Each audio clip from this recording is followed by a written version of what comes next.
quero te mostrar hoje num exemplo cotidiano como que você precisa definir o seu lugar no mercado para que você não perca por escolha de preço. Vamos lá. É uma coisa que acontece com muita gente. Eu sou cliente da TIM Ultrafibra e aí eu tenho uma assinatura de internet deles. E eu, quando usava em São Paulo, atualmente estou usando no Rio. Quando usava em São Paulo, eu gostava disso, mas há 20 anos atrás. E atualmente eu acredito que o serviço da Vivo seja melhor. Eu gosto mais do serviço da Vivo. E só que no meu condomínio está esgotado a quantidade de assinantes que eles suportam, e aí a Vivo não tá disponível para internet com fibra aqui. Então assinei TIM, que não tinha outra alternativa. Tem a alternativa da Claro, mas é terrível. O serviço da Claro nunca mais eu compro, mesmo que eles mudem de donos. E o que aconteceu é que, de vez em quando, a internet cai, de vez em quando ela tem alguma lentidão, mas o suporte da TIM está muito ruim. No passado, a Vivo já teve um suporte ruim assim. Calma lá que eu vou conectar isso com medicina, tá? Com o que você pode fazer no seu consultório, na sua profissão, para você ter diferenciais e não ser trocado por preço. Ocorre que eu escolhi a TIM aqui porque não tinha alternativa. As alternativas são pequenas empresas que fazem esse serviço, mas que, pô, se a TIM tem um serviço ruim de suporte, imagina uma empresa menor, com menos infraestrutura, com menos dinheiro, né? E a Vivo, há um tempo atrás, ela era assim. A Telefônica tinha trazido uma cultura de atendimento ao cliente terrível, péssima, e aí ela ficou por muito tempo assim. Há uns 12 anos atrás, mais ou menos, foi quando mais ou menos eu mudei para o Rio de Janeiro, a Vivo começou a mudar esse serviço. E aí o atendimento deles, o suporte deles ficou excelente. Foi realmente uma reestruturação de cultura. Acontece que a TIM fez o caminho contrário. E aí hoje é uma segunda-feira, e eu estou desde sábado a mais ou menos na hora do almoço, meio-dia, sem internet em casa. E quando eu entro em contato pelo WhatsApp, que é o único serviço que dá para fazer o contato com eles ali mais rapidamente, né? É, ele fica em looping, ele se perde, ele não resolve o meu problema ali, e quando eu agendo um chamado, depois ele agendou o chamado para o próprio dia, depois ele me mandou uma outra mensagem dizendo que não dava para aquele dia, tinha que ser para o próximo. Depois ele manda uma outra mensagem confirmando que é no mesmo dia, ele se atrapalha todo. E aí, nessa insegurança, eu resolvi então perder lá uns 20 minutos ligando para a TIM, aguardando, e aí o pior, a experiência de uso, né? Aí liguei para a TIM e depois de um monte de menus e confirmação que eu já tinha feito, eu sou atendido por uma pessoa que claramente não está no Brasil e que tem um sotaque diferente, tem um jeito de pensar diferente. Então, por exemplo, quando eu falei para ela que eu estava com problema e não estava conseguindo resolver no WhatsApp, ela disse já está agendado no WhatsApp para segunda-feira o chamado, e não tem o que fazer. Aí eu falei, tudo bem. E você pode, então, adiantar esse agendamento para domingo? Que já era domingo, né? E ela simplesmente disse, não, você precisa entrar no WhatsApp e seguir por lá. E aí eu falei, pô, mas lá não está funcionando. E ela respondeu novamente, parecendo uma máquina. Teria sido melhor ter sido atendido por uma máquina, né? Não, você precisa buscar atendimento no WhatsApp. O atendimento não é acolhedor, ele não está afim de resolver o seu problema, ele está afim de seguir um script. Não sei de onde era um sotaque muito parecido com o angolano, não sei se está na África esse serviço, mas de fato algumas empresas terceirizam isso para fora do país, né? E o problema é quando colocam indianos ou é, é, mexicanos e africanos para atender o nosso serviço, eles não conhecem a nossa cultura, eles não sabem a nossa realidade, eles não tratam conosco da mesma forma. Isso é um sinal de que a TIM não está nem aí para o negócio. Ela está cagando para o consumidor dela, para o cliente dela. E eu só estou usando o serviço da TIM porque eu sou refém. Isso fez com que, mesmo sendo uma empresa menor, eu buscasse um serviço de uma empresa que me prometeu instalar ainda hoje, na segunda-feira, uma internet rápida. E eu estou esperando a assistência técnica da TIM. Pode ser que seja instalada a nova internet antes de eu receber a internet da TIM. Eu vou acabar, provavelmente, usando de backup. Vou deixar as duas até durante um tempo eu confiar se a outra dá muito problema, se não dá, e aí provavelmente eu vou cancelar a TIM. Agora vem a lição a respeito de tudo isso que eu contextualizei para você. O que acontece? Quando você tem um serviço que você é único no mercado, você força o seu consumidor, o seu cliente, a consumir de você. Então, se você é um médico, um pediatra, por exemplo, na sua cidade pequena, e a cidade pequena está longe de outras cidades que tenham pediatras, o preço que você cobrar e o serviço merda, às vezes, que você oferecer, vai ser o serviço que vai ser consumido lá, porque não tem outro concorrente.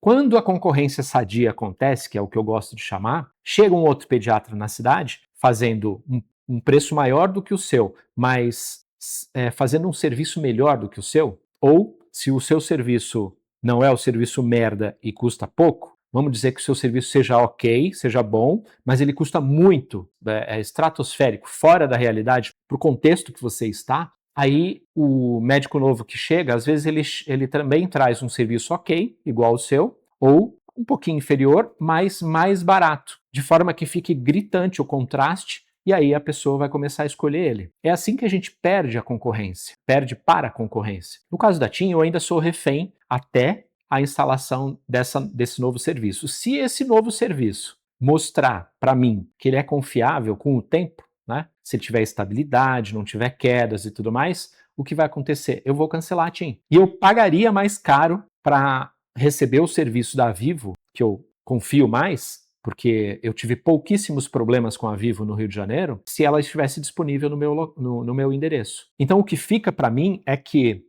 se você claramente não identifica os seus gaps, os seus pontos fracos, e não procura ouvir o seu cliente, que no seu caso é o seu paciente, você pode estar deixando o dinheiro na mesa, estar perdendo o cliente, paciente, né, sem perceber. E eu espero que as pessoas que consumam o meu conteúdo estejam compromissadas com qualidade, com excelência, com o servir, né, o paciente, em fazer o seu melhor para que o paciente tenha o seu problema resolvido, né? E que essas pessoas só estejam às vezes perdidas sem entender esses detalhes. Mas eu sei que muita gente só quer ganhar dinheiro no fácil. E pode ser que algumas dessas pessoas assistam o meu conteúdo aqui, claro, mas elas não têm muita paciência para assistir conteúdos longos, né? Em que eu vou falar mais, que eu vou detalhar mais profundamente alguma coisa. Então, pode ser que esse tipo de conteúdo acabe não chegando nos ouvidos errados, né? O que fica para mim é que você precisa cuidar do seu cliente, você precisa ouvir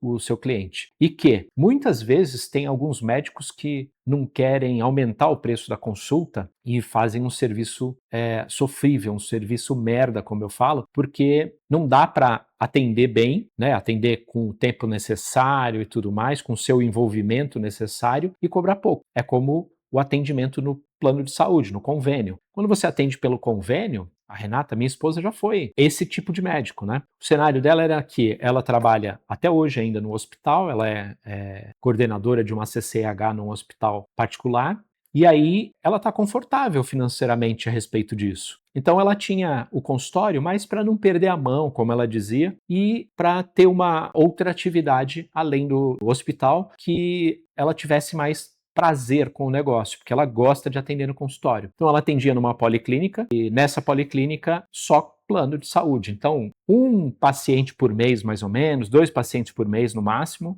ela atendia como particular. E a consulta particular dela custava no máximo R$ 200. A consulta particular dela durava meia hora e ela não gostava disso. As consultas do plano de saúde duravam 15 minutos, às vezes menos. E ela também não gostava disso. Só que ela recebia do plano R$ 40, R$ 60, quando ela recebia integral. Quando ela recebia diretamente do plano. O plano melhor, assim, dava R$ 80 uma consulta, mas era raro, porque aí não é o tipo de público que iria na policlínica. Qual foi a lição a respeito disso? Que quando ela se casou comigo, durante um tempo, ela demorou para aceitar as minhas recomendações, né? Mesmo eu trabalhando há tanto tempo, tendo tanto resultado com médicos e sendo sócio de médicos também, ela resistiu muito porque ela acreditava que a especialidade dela era diferente. E santo de casa não faz milagre, na cabeça dela, né? Não fazia, né? Porque aí, depois que eu iniciei a mentoria, a Balance, ela no começo não chamava Balance, se chamava MCD Master. Quando eu iniciei a mentoria, nós tivemos uma mentorada que estava saindo do plano de saúde e iniciando o consultório particular, que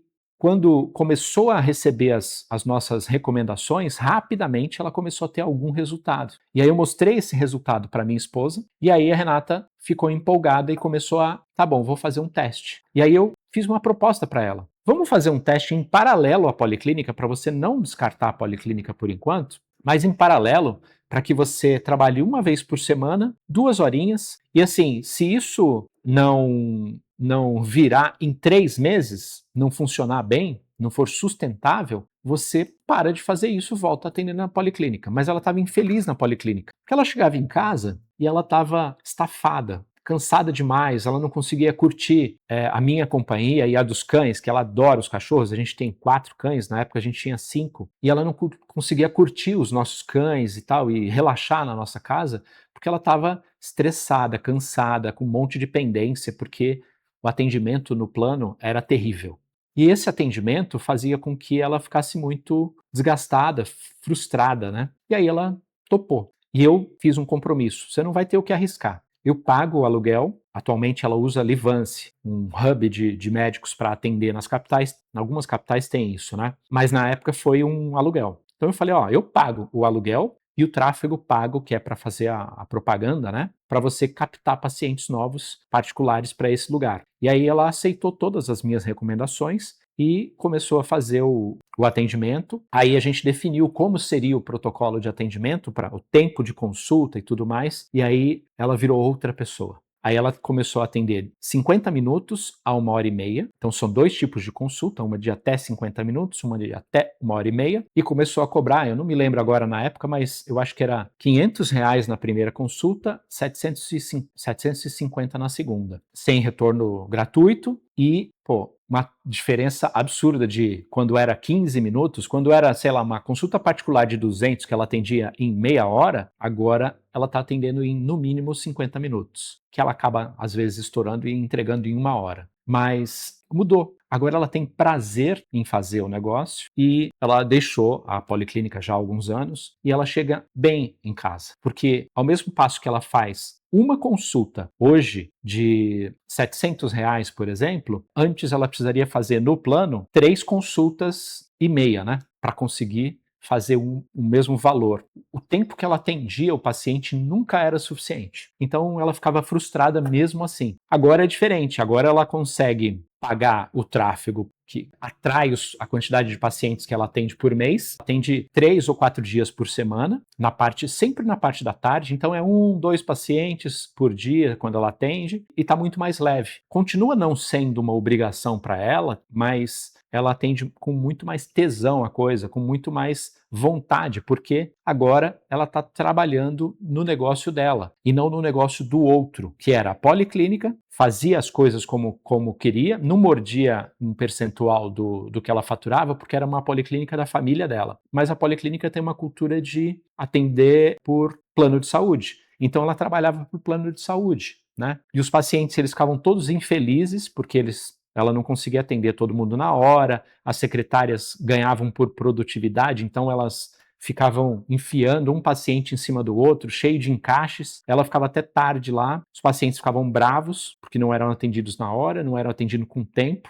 Ela dizia que tinha paciente que às vezes ela tinha vontade de atender de pé para fazer rápido, o cara só ia querer a receita dela ali, e ela queria só atender, verificar, passar a receita e ir embora. E eu sei que isso é a realidade de muito médico hoje. No final das contas, essa frustração, esse desespero que o convênio e precificação errada atrás, né, que mesmo que você atenda por consulta particular, se você tiver precificado errado, e precificado errado o que eu digo é, você não tem um preço justo para você e para o paciente, e o pior, às vezes não é sustentável matematicamente. Então, quando você coloca na empresa mesmo, pagando os gastos e tudo mais, seria melhor se você trabalhasse para um hospital, fazendo plantões. É importante entender o que está acontecendo.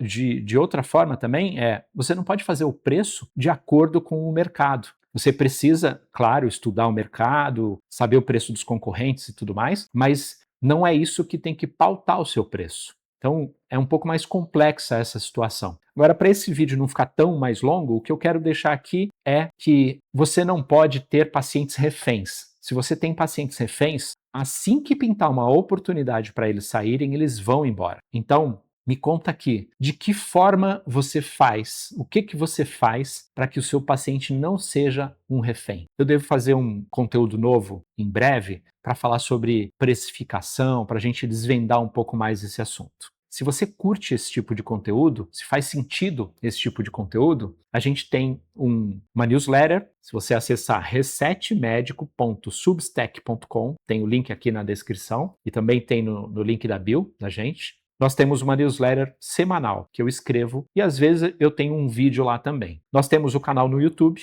e temos um evento presencial com 2 edições por ano em São Paulo, Balance Experience. Balance é o nome da nossa mentoria. E é um evento interessante porque ele tem 2 dias intensos da metodologia da Balance para que você aplique no seu negócio, na sua profissão. Se você ainda não tem negócio, você pode iniciar um negócio do jeito certo e despertar o seu lado empreendedor, empresário.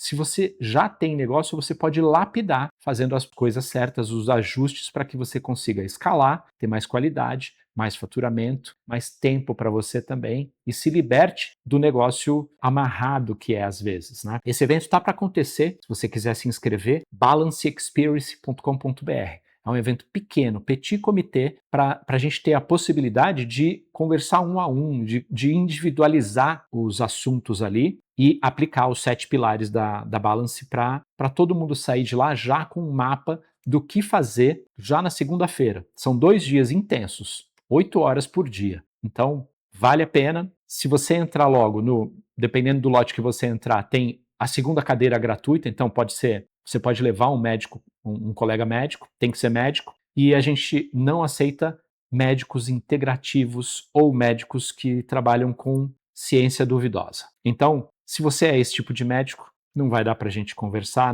não dá, a gente recusa o ingresso quando é comprado, e se você não é, bem-vindo, bem-vinda, fala com a gente, vai ser bacana conhecer você e a gente conversar sobre o seu tipo de problema ali ao vivo especificamente.